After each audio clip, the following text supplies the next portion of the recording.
नमस्कार दोस्तों, welcome to OTT classes. मैं अभिषेक आपका स्वागत करता हूं। आज फिर घटनाचक्र पूर्वावलोकन सीरीज में एनवायरनमेंट कर रहे थे। इसमें आज का पॉइंट है ऊर्जा का प्रवाह। इस पर आधारित क्वेश्चन हम करेंगे। ऊर्जा का प्रवाह किस ओर बहता है या किस ओर बढ़ता है, ठीक है। क्वेश्चन नंबर 1 करेंगे। पारिस्थितिकी निकाय में ऊर्जा का प्राथमिक स्रोत है। ए ऑप्शन है किण्वन में उत्सर्जित ऊष्मा, बी वनस्पति में संरक्षित शर्करा, सी सौर ऊर्जा, डी उपरोक्त में से कोई नहीं। तो पहले का करेक्ट ऑप्शन होगा ऑप्शन नंबर सी, सौर ऊर्जा। दूसरे क्वेश्चन की तरफ बढ़ते हैं। पारिस्थितिकीय तंत्र का प्रेरक बल होता है। इसका ऑप्शन ए है कार्बोहाइड्रेट, बी बायोमास, सी कार्बन, डी सौर ऊर्जा। दूसरे का करेक्ट ऑप्शन होगा ऑप्शन नंबर डी, सौर ऊर्जा पारिस्थितिकीय तंत्र का प्रेरक बल होता है। क्यों? क्योंकि उत्पाद वाले इससे भोजन बना लेते हैं, ठीक। निम्नलिखित में कौन सा कथन सही है? ऑप्शन ए है जैवमंडलीय पारिस्थितिकी तंत्र में ऊर्जा प्रवाह एक दिशीय होता है। बी ऑप्शन जैवमंडलीय पारिस्थितिकी तंत्र में ऊर्जा का प्रवाह चक्रीय होता है। सी ऑप्शन प्राकृतिक पारिस्थितिकी तंत्र में बढ़ते पोषण के साथ ऊर्जा का सापेक्षिक क्षय घटता जाता है। डी ऑप्शन प्रगामी बढ़ते पोषण स्तरों के साथ प्रजातियों की सुलभ ऊर्जा का उपयोग करने में कम दक्ष होती है। तो तीसरे का करेक्ट ऑप्शन होगा ऑप्शन नंबर ए, जैवमंडलीय पारिस्थितिकी तंत्र में ऊर्जा का प्रवाह एक दिशीय होता है, मतलब एक दिशा की ओर बहता है या बढ़ता जाता है या होता जाता है। चौथा क्वेश्चन करते हैं। 10% नियम किससे संबंधित है? 10% नियम ऑप्शन ए है ऊर्जा का खाद्य के रूप में पोषी स्तर से दूसरे पोषी स्तर तक पहुंचना। बी ऑप्शन ऊष्मा का एक पदार्थ से दूसरे पदार्थ में पहुंचना। सी ऑप्शन पक्षियों में एक क्षेत्र से दूसरे क्षेत्र में पहुंचना। डी ऑप्शन पानी का एक जोन से दूसरे जोन में पहुंचना। ई ऑप्शन इनमें से कोई नहीं। चौथे का करेक्ट ऑप्शन होगा ऑप्शन नंबर ए, ऊर्जा का खाद्य रूप में एक पोषी स्तर से दूसरे पोषी स्तर में पहुंचना। 5वां क्वेश्चन देखते हैं। किसी भी पारिस्थितिकी तंत्र में ऊर्जा का पिरामिड होता है। वो पिरामिड होता है ऑप्शन ए हमेशा सीधा, बी ऑप्शन शायद सीधा या और उल्टा, सी ऑप्शन हमेशा उल्टा, डी ऑप्शन उपरोक्त में से कोई नहीं। तो पारिस्थितिकी तंत्र में बताना है पिरामिड कैसा होता है ऊर्जा का, ऑप्शन ए हमेशा सीधा होता है। आगे बढ़ते हैं छठे क्वेश्चन की तरफ। एक पारिस्थितिकी तंत्र में ऊर्जा की मात्रा एक पोषण स्तर में अन्य स्तर में स्थानांतरण के पश्चात डैश क्या होती है? बढ़ती घटती? ऑप्शन देखते हैं। ऑप्शन ए बढ़ती है, ऑप्शन बी घटती है, ऑप्शन सी स्थिर रहती है, ऑप्शन डी बढ़ सकती है या घट सकती है। तो छठे का करेक्ट ऑप्शन होगा ऑप्शन नंबर बी, घटती है। आते हैं 7वां क्वेश्चन देखते हैं।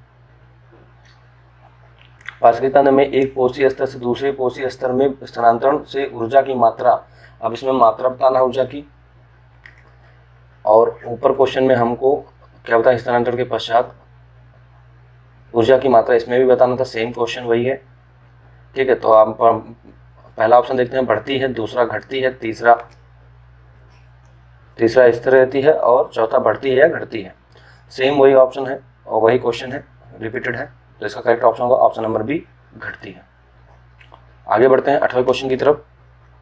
पारिस्थितिकी तंत्र में इकोसिस्टम में उच्चतम पोषण स्तर प्राप्त होता है। ए शाकाहारी को, बी मांसाहारी को, सी सर्वाहारी को, डी अपघटक को। तो इसका करेक्ट ऑप्शन होगा ऑप्शन नंबर सी, सर्वाहारी को। आते हैं 9वें क्वेश्चन के। जीव भार का पिरामिड किस पारिस्थितिकी तंत्र में उल्टा हो जाता है, ठीक है। ऑप्शन ए है वन, ऑप्शन बी तालाब, सी घासीय स्थल, डी शुष्क स्थल। इसका करेक्ट ऑप्शन होगा ऑप्शन नंबर बी, तालाब में। 10वें नंबर क्वेश्चन करते हैं। बायोमास का एक उल्टा पिरामिड किस पारिस्थितिकी तंत्र में पाया जाता है? जो बायोमास का उल्टा पिरामिड, ऑप्शन ए है समुद्री, बी घास का मैदान, सी वन, डी टुंड्रा। इसका करेक्ट ऑप्शन होगा ऑप्शन नंबर ए, समुद्री में। अगला पॉइंट है जैव वानिकी एवं जैविक आवर्धन। तो ये हम पॉइंट पे आधारित क्वेश्चन देखेंगे। पहला क्वेश्चन यही है, करते हैं। जैव वानिकी के संबंध में निम्नलिखित कथनों में कौन सा सही है? सही बताना है। 1 नंबर पे है इसका शाब्दिक अर्थ है जीवन का प्रबंध। दूसरा, यह पारिस्थितिकी का प्रायः यह सिनोनिम है। तीसरा, प्राकृतिक तंत्रों के मूल पर बल देता है जो मानव तंत्रों को प्रभावित करते हैं। अब ये कूट था, इसमें देखते हैं ऑप्शन क्या है। ऑप्शन ए केवल एक, option B 1 2, option C 2 3, option D 1 2 3। इसका करेक्ट ऑप्शन होगा ऑप्शन नंबर सी 2 3। आगे बढ़ते हैं दूसरे क्वेश्चन की तरफ। पारिस्थितिकी तंत्र में डीडीटी का समावेश होने के बाद निम्नलिखित में से इस एक जीव में उसका संभवतः अधिकतम संचरण प्रदर्शित होता है या होगा। ऑप्शन ए है टिड्डा, ऑप्शन बी है भेक, ऑप्शन सी है सांप, ऑप्शन डी है मवेशी। इसका करेक्ट ऑप्शन होगा ऑप्शन नंबर सी सांप में। आगे बढ़ते हैं, अगला फिर पॉइंट आ गया जैव भू रासायनिक चक्र एवं जैविक अनुक्रमण। इस पर आधारित क्वेश्चन हम करेंगे। क्वेश्चन ये है, 1 नंबर क्वेश्चन करते हैं। पारिस्थितिकी तंत्र में तत्वों के चक्रण को क्या कहते हैं। ऑप्शन ए रासायनिक चक्रण, बी जैव भू रासायनिक चक्रण, सी भू वैज्ञानिक चक्रण या चक्र, सी भू रासायनिक चक्र या चक्रण। इसका करेक्ट ऑप्शन होगा पहले का ऑप्शन बी भू जैव भू रासायनिक चक्र। ठीक, आगे बढ़ते हैं दूसरे क्वेश्चन की तरफ। निम्नलिखित में जैव भू रासायनिक चक्रों में से किसमें चट्टानों का अपक्षय में प्रवेश करने वाले पोषक तत्व के निर्मुक्त होने का मुख्य स्रोत है।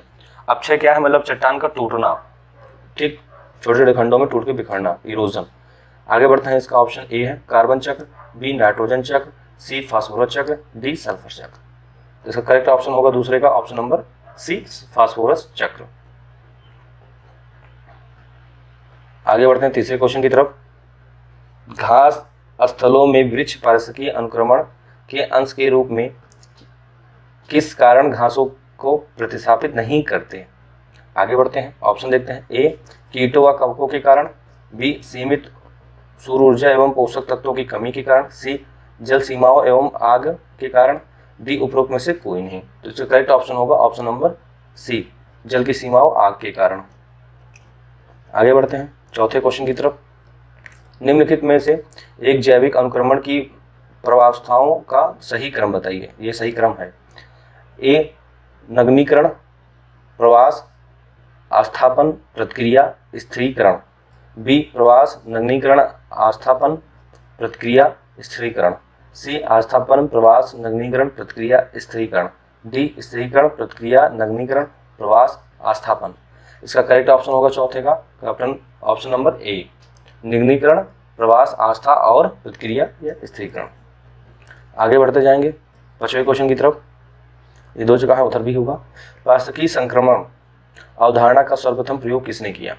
ए एटलन द्वारा, बी बेनेट द्वारा, सी ऊपर होगा सी वर्केल द्वारा, डी रेटजेल द्वारा। तो इसका करेक्ट ऑप्शन होगा ऑप्शन नंबर बी वर्केल द्वारा। इसका ऑप्शन खुला था, ठीक है, मैंने इसको हाइड नहीं किया, कोई नहीं। आगे बढ़ते हैं छठे क्वेश्चन की तरफ। समुदाय का पूर्ण क्रम जो क्रमशः एक निश्चित स्थान पर बदलता है वह कहलाता है। ऑप्शन ए पारिस्थितिकी अनुक्रम, बी सीयर, सी समुदाय गतिकी, डी जैव भार का पिरामिड। इसका करेक्ट ऑप्शन होगा छठे का ऑप्शन नंबर बी सीयर। फिर आते हैं अगला पॉइंट है पारिस्थितिकी आंदोलन। पारिस्थितिकी में जितने आंदोलन है उनकी बातें क्वेश्चन होंगे, इस पे जितने क्वेश्चन आए हैं। बढ़ते हैं क्वेश्चन नंबर 1 की तरफ। इस पे आधारित पारिस्थितिकी स्थायी मित्र वैधता है यह किस आंदोलन का नारा था। पारिस्थितिकी स्थायी मित्र वैधता है यह किस आंदोलन था। ऑप्शन नंबर ए एपिको आंदोलन, बी नर्मदा बचाओ आंदोलन, सी चिपको आंदोलन, डी उपरोक्त में से कोई नहीं। इसका करेक्ट ऑप्शन होगा पहले का ऑप्शन नंबर सी चिपको आंदोलन का यह नारा था। आते हैं दूसरा क्वेश्चन देखते हैं। चिपको आंदोलन संबंधित है ऑप्शन नंबर ए पादप संरक्षण से, बी बाघ परियोजना से, सी घड़ियाल परियोजना से, डी पादप प्रजनन से। दूसरे का करेक्ट ऑप्शन होगा ऑप्शन नंबर ए पादप संरक्षण से, वनस्पति मतलब वनस्पति से था। अगला फिर पॉइंट आता है पारिस्थितिकी पदछाप एवं मिलेनियम इकोसिस्टम असेसमेंट। इस पर आधारित जो क्वेश्चन आए हैं उनको देखेंगे। पहला क्वेश्चन ये है पारिस्थितिकी पदछाप की माप की इकाई है।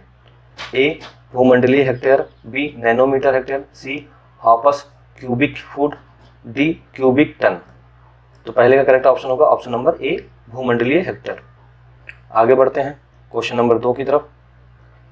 एक मानव के जीवन को पूर्ण रूप से धारणी करने के लिए आवश्यक न्यूनतम भूमि को क्या कहते हैं? ए, ऑप्शन ए है जीवजात, बी पारिस्थितिकी पदछाप, सी जियोम और डी निकेत या नीचे कहते हैं इसको। तो इसका करेक्ट ऑप्शन होगा ऑप्शन नंबर बी पारिस्थितिकी पदछाप। आगे बढ़ते हैं तीसरे क्वेश्चन की तरफ। निम्नलिखित में से कौन सा कथन कार्बन के सामाजिक मूल्य पद का सर्वोत्तम रूप से वर्णन करता है? आर्थिक मूल्य के रूप में यह निम्नलिखित में से किसका माप है? ऑप्शन ए देखते हैं, प्रदत्त वर्ष में 1 टन कार्बन डाइऑक्साइड के उत्सर्जन से होने वाली दीर्घकालीन क्षति।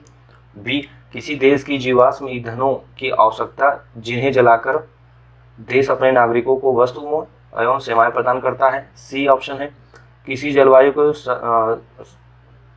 शरणार्थी द्वारा किए गए नए स्थान के प्रति अनुकूलित होने हेतु किए गए प्रयास।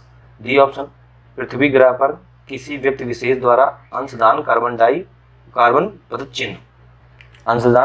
पदचिन्ह है। तो इसका करेक्ट ऑप्शन होगा ऑप्शन नंबर ए, प्रदत्त वर्ष 1 टन कार्बन डाइऑक्साइड के उत्सर्जन से होने वाले दीर्घकालीन क्षति। आगे बढ़ते हैं, चौथा क्वेश्चन देखते हैं। मिलेनियम इकोसिस्टम असेसमेंट पारिस्थितिकी तंत्र की सेवाओं के निम्नलिखित प्रमुख वर्गों का वर्णन करता है? व्यवस्था, समर्थन, नियंत्रण, संरक्षण या संस्कृति। निम्नलिखित में से कौन सी एक समर्थन सेवा है? ऑप्शन ए, खाद्यान्न एवं और जल का उत्पादन। ऑप्शन बी है जलवायु और रोग नियंत्रण। ऑप्शन सी है पोषक चक्रण एवं फसल परागण। ऑप्शन सी है विविधता अनुक्षरण। इसका करेक्ट ऑप्शन होगा चौथे का ऑप्शन नंबर सी, पोषक चक्रण और फसल परागण। अगले क्वेश्चन की तरफ बढ़ते हैं। बस यहीं तक था। अब अगला फिर से पॉइंट आ गया पारिस्थितिकी तंत्र। अब इस पर आधारित हम क्वेश्चन देखते हैं, आगे बढ़ते हैं। ये है इस पर आधारित क्वेश्चन पहला। निम्नलिखित, थोड़ा सा हल्का ब्लर होगा लेकिन हम पढ़ रहे हैं, अच्छे से सुनिए। निम्नलिखित वृक्षों में कौन सा पारिस्थितिकी तंत्र पारिस्थितिकी मित्र नहीं है, पारिस्थितिकी का इकोसिस्टम का मित्र नहीं है? ऑप्शन ए, बबूल का जो पेड़ होते हैं उनकी बात हो रही है। B, eucalyptus. C, neem. D, peepal. तो इसका करेक्ट ऑप्शन होगा ऑप्शन नंबर बी, यूकलिप्टिस पारिस्थितिकी मित्र नहीं है, ये शत्रु कहा जाता है। अगला क्वेश्चन पढ़ते हैं। निम्नलिखित वृक्षों में से कौन सा पर्यावरणीय संकट माना जाता है? सेम वही क्वेश्चन, बस इसमें पर्यावरणीय संकट थीम किया गया है। ऑप्शन ए, बबूल। बी, अमलतास। सी, नीम और डी, यूकलिप्टिस। इसका करेक्ट ऑप्शन होगा ऑप्शन नंबर डी, यूकलिप्टिस। आगे बढ़ते हैं तीसरे क्वेश्चन पे। स्वच्छ जल समुदाय में लैंटिक आवास का उदाहरण है। थोड़ा सा ब्लर इसीलिए थोड़ा सा दिक्कत हो रहा पढ़ने में भी, लेकिन आगे बढ़ते हैं। ऑप्शन ए, तालाब और दलदल। बी, झरना एवं नदी। सी, तालाब नदी। डी, उपरोक्त में सभी। तो इसका करेक्ट ऑप्शन होगा ऑप्शन नंबर ए, तालाब और दलदल लैंटिक आवास का उदाहरण है। आगे बढ़ते हैं चौथे क्वेश्चन की तरफ। दो भिन्न समुदायों के बीच संक्रमित क्षेत्र कहलाता है? ए, इकोटाइप। बी, इकेड। सी, इकेड हो गया बी, और सी, इकोस्फीयर। D, ecotone. इसका करेक्ट ऑप्शन होगा ऑप्शन नंबर डी, इकोटोन। दो क्षेत्रों के बीच कहा जाता है, संकीर्ण क्षेत्रों कहलाते हैं। ठीक, आगे बढ़ते हैं पांचवें क्वेश्चन की तरफ। सर्वाधिक स्थायी पारिस्थितिकी तंत्र निम्नलिखित में से कौन सा है? ए, मरुस्थल। बी, पर्वत। सी, महासागर। D, one. इसका करेक्ट ऑप्शन होगा ऑप्शन नंबर सी, महासागर। आगे बढ़ते हैं छठे क्वेश्चन पे। सबसे स्थायी पारिस्थितिकी तंत्र है, वही सेम क्वेश्चन फिर रिपीट हो गया। Option A, one. बी, घास के मैदान। सी, रेगिस्तान। डी, समुद्र। तो इसका करेक्ट ऑप्शन होगा ऑप्शन नंबर डी, एक मिनट, ऑप्शन नंबर डी, समुद्र। क्यों? क्योंकि पानी हमारी पृथ्वी पे सबसे ज़्यादा है। आगे बढ़ते हैं। परितंत्रों की घटती उत्पादकता के क्रम में उनका निम्नलिखित में से कौन सा अनुक्रम सही है?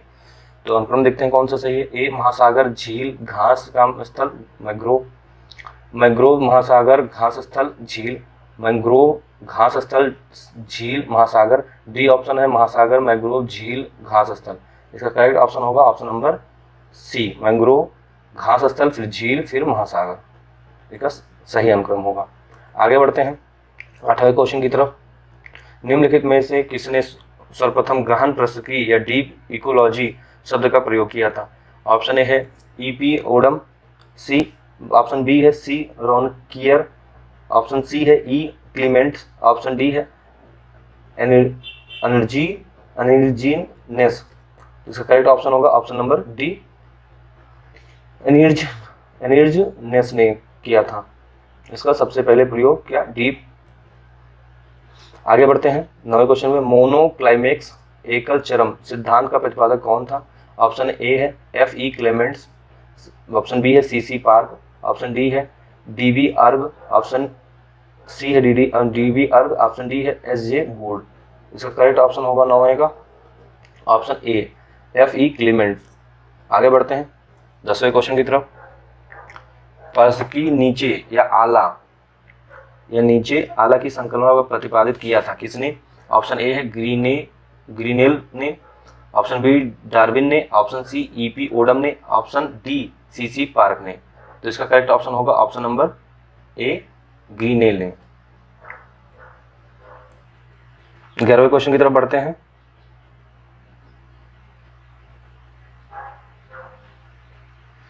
भारत में पारिस्थितिकी के सरोकार एवं उसके विषय में पारित कानून के विषयों की सूची पड़ी है। पारिस्थितिकी सरोकार या कानून पारित विषय। आगे बढ़ते हैं। वन्य जीव संरक्षण, बी ऑप्शन है पर्यावरण संरक्षण, सी ऑप्शन है जनजाति एवं अनपारंपरिक वन निवासियों या वन अधिकारियों द्वारा मान्यता, डी ऑप्शन है वन संरक्षण। इधर सन दिया हुआ है 1986, 2013, 1992 और 1998। इसका करेक्ट ऑप्शन देखिए, इसमें करेक्ट ऑप्शन नहीं है तो इसको मैं आगे बताऊंगा, ये नहीं है तो इसका क्या होगा देखिए, मैं थोड़ा बता ही देता हूँ। भारतीय वन्य जीव संरक्षण 1972 में आया था, थोड़ा सा डाटा उसमें इनकरेक्ट दिया है इसलिए मैं उसको बिल्कुल नहीं पढ़ाना सोचा। फिर पर्यावरण संरक्षण सुधार के लिए क्या 1986 में आया था, पर्यावरण संरक्षण अधिनियम 1986 में, और क्या भारतीय वन्य जीव संरक्षण अधिनियम 1972 में आया। 2 पॉइंट हो गया। तीसरा, वन अधिकारियों को मान्यता जो दिया गया अधिनियम से दिया गया 2006 में पारित हुआ, ना कि 2013 में। फिर वन संरक्षण अधिनियम 1980 में पारित हुआ था, वन संरक्षण अधिनियम, और एक वन्यजीव संरक्षण, वन्यजीव 1972, वन संरक्षण 1980 और पर्यावरण संरक्षण 1986, और वन अधिकारी को जो मान्यता दिया गया था जनजातियां जो रहती हैं 2006 में।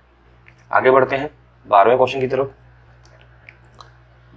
निम्नलिखित में कौन किसी जल निकाय के घनत्व प्रवणता को दर्शाती है? A ecocline, b halocline, c pycnocline, d thermocline. इसका करेक्ट ऑप्शन होगा ऑप्शन नंबर सी पिक्नोक्लाइन। 13वां क्वेश्चन देखते हैं। पारिस्थितिकी तंत्र उत्पादकता के संदर्भ में समुद्री उत्प्रवाह क्षेत्र इसलिए महत्वपूर्ण है क्योंकि निम्नलिखित माध्यमों से समुद्री उत्पादकता बढ़ाते हैं। ए अपघटक सूक्ष्म जीवों की सतह पर लाकर। फिर आगे बढ़ते हैं, ऑप्शन नंबर देखते हैं इसका जो और दिया है कोट। दूसरा कोट ये है, दूसरा को पोषक को सतह पर लाकर। तीसरा अर्धस्थलीय जीवों को अस्तर सतह पर लाकर, जो अधस्थलीय जीव होते हैं। उपरोक्त में कौन सा कथन सही है? ऑप्शन ए है 1 2, ऑप्शन बी है केवल 2, ऑप्शन सी है 2 3, ऑप्शन डी है केवल 3। तो इसका करेक्ट ऑप्शन देखते हैं 13 का ऑप्शन नंबर बी केवल दूसरा स्टेटमेंट सही है, पोषकों को सतह पर लाकर। आगे बढ़ते हैं 14वें क्वेश्चन की तरफ। 14 नंबर क्वेश्चन देखते हैं। पारिस्थितिकी संवेदी क्षेत्र के संदर्भ में निम्नलिखित में से कौन सा कथन सही है? और एक ए है पॉइंट, पारिस्थितिकी संवेदी क्षेत्र वे क्षेत्र हैं जिन्हें वन्य जीव संरक्षण अधिनियम 1972 के अधीन घोषित किया गया है। दूसरा पॉइंट है, पारिस्थितिकी संवेदी क्षेत्र वे घोषित करने का प्रयोजन है उन क्षेत्रों में केवल कृषि को छोड़कर सभी मानव क्रियाओं पर प्रतिबंध लगाना। कोट का सही उत्तर देना है हमें। ऑप्शन ए केवल 1, ऑप्शन बी केवल 2, ऑप्शन सी 1 2 दोनों, ऑप्शन डी ना तो 1 ना तो 2। तो इसका करेक्ट ऑप्शन देखते हैं ऑप्शन नंबर डी, कोई स्टेटमेंट सही नहीं है इसमें। आते हैं 15वें क्वेश्चन की तरफ। नीचे दिए गए कथन है और एक उसका कारण है आर। कथन अभिकथन ए है, पारिस्थितिकी के विविध अवयव आपस में एक दूसरे पर निर्भर नहीं है। ठीक, कथन है आर, मानव क्रियाओं से वातावरण प्रभावित होता है। अब उत्तर सही उत्तर देना, इसमें कोट का सही उत्तर चयन करना है। ऑप्शन ए है आर ए आर दोनों सही है और आर ए की सही व्याख्या है। फिर बी ऑप्शन देखते हैं ए आर दोनों सही है परंतु आर ए की सही व्याख्या नहीं है। सी देखते हैं ए सही है परंतु आर गलत है। डी देखते हैं ए गलत है परंतु आर सही है। इसका करेक्ट ऑप्शन होगा 15 का ऑप्शन नंबर डी, ए गलत है परंतु आर सही है। अब आगे क्वेश्चन नहीं है, यही हमारा क्वेश्चन आज था। आज का सेशन यहीं तक रहेगा, फिर अब अगले वीडियो मिलेंगे। अगर आपको अच्छा लगा हो तो वीडियो को लाइक कीजिए, सब्सक्राइब कीजिए। जय हिंद।